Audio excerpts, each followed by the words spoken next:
আসসালামু আলাইকুম। আজকে আপনাদেরকে দেখাবো মটরশুঁটি দিয়ে মাছের ঝোল।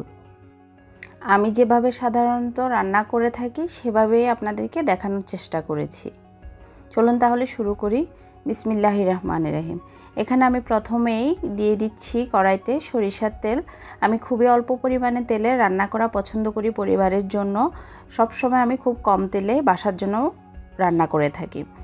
এরপরে দিয়ে দিয়েছি এখানে আমি প্রায় 1 কাপের মতো পেঁয়াজ কুচি। পেঁয়াজ কুচিটা একটু বেশি দিব যেহেতু মাছ রান্না করব।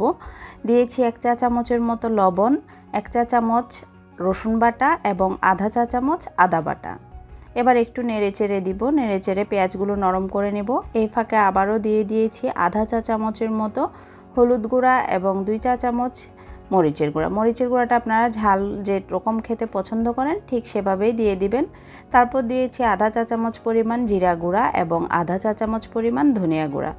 এবার পরিমাণ মতো পানি দিয়ে মশলাগুলোকে আমরা কষিয়ে নেব। হাই হিটে এভাবে মশলাগুলো কিছুক্ষণ কষিয়ে নেওয়ার পর এখন দিয়ে দিব মাছ। এখানে আমি বড় সাইজের মাছ নিয়েছি, সেগুলোকে আমি ছোট ছোট পিস করে নিয়েছি। ছোট ছোট পিস করে নিলে মাছের মাঝে খুব ভালোভাবে মশলাগুলো ঢুকে এবং মাছটা অনেক মজাদার হয়। আমি সাধারণত বাসায় খুব বেশি বড় মাছ হলে এভাবে রান্না করে থাকি। এটা ছিল একটা ব্রিগেড মাছ। তো আমি আগেও একটা ভিডিওতে দেখিয়েছি রুই মাছ দিয়ে মটরশুঁটির মাখা ঝোল। সেটা ছিল মাখানো ঝোল যেটা রেস্টুরেন্টে করা হয়, আর এটা হচ্ছে আমি ঘরোয়াভাবে যেভাবে রান্না করি সেই রান্নাটাই দেখাচ্ছি। এখন নিয়ে নিয়েছি এখানে আমি পরিমাণ মতো মটরশুঁটি, মানে মাছের পরিমাণ অনুযায়ী আমি মোটামুটি এখানে 1 কাপের চেয়ে একটু বেশি ফ্রোজেন মটরশুঁটি নিয়ে জাস্ট ধুয়ে আমি মাছের ঝোলের সাথে দিয়ে দিয়েছি। এবার কিছুক্ষণ মাছগুলো আমরা মিডিয়াম আঁচে রান্না করে নিব।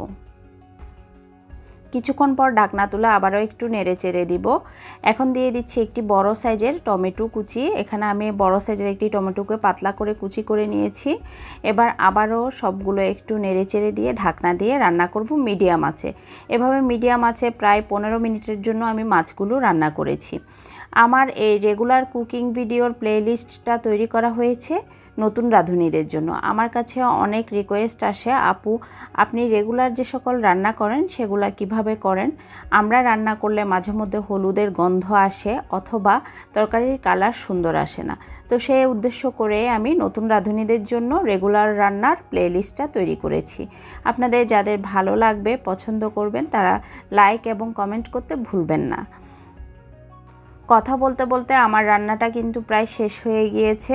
এখানে যখন দেখব মাছ, ঝোল এবং মটরশুঁটি মিলে মোটামুটি বরাবর একটা অবস্থায় এসেছে, অর্থাৎ ঝোল ও মাছ মটরশুঁটি মাখা মাখা অবস্থায় আছে, ঠিক তখনই আমরা চুলার আঁচ বন্ধ করে দিব। এবং এই পর্যায়ে আমি দিয়ে দিয়েছি এখানে সামান্য ধনিয়া পাতা কুচি। ধনিয়া পাতা কুচিগুলো আমি ফ্রোজেন ধনিয়া পাতা ব্যবহার করেছি। দেখতেই পাচ্ছেন আপনারা কত সুন্দর কালার এসেছে। আবার আমরা যখন ঢাকনা দিয়ে রেখে দিব তখন মটরশুঁটিগুলোর ঝোলগুলো খেয়ে আরও একটু ফুলে যাবে। সে কথা অবশ্যই মাথায় রাখতে হবে এবং সামান্য পরিমাণ ঝোল থাকা অবস্থায় চুলা বন্ধ করতে হবে। এই ভিডিওতে নতুন রাঁধুনিদের জন্য একটি টিপস বলে দেই, সেটা হচ্ছে আপনারা যখন তরকারি রান্না করবেন হলুদটা খুব কম পরিমাণে ব্যবহার করবেন এবং মরিচের পরিমাণ এর ডাবল অথবা যেমন পছন্দ করেন। আবারও দেখা হবে নতুন কোনো ভিডিওতে নতুন কোনো রেসিপি নিয়ে। ততদিন সবাই ভালো থাকবেন, সুস্থ থাকবেন এবং আমার জন্য দোয়া করবেন। আল্লাহ হাফেজ।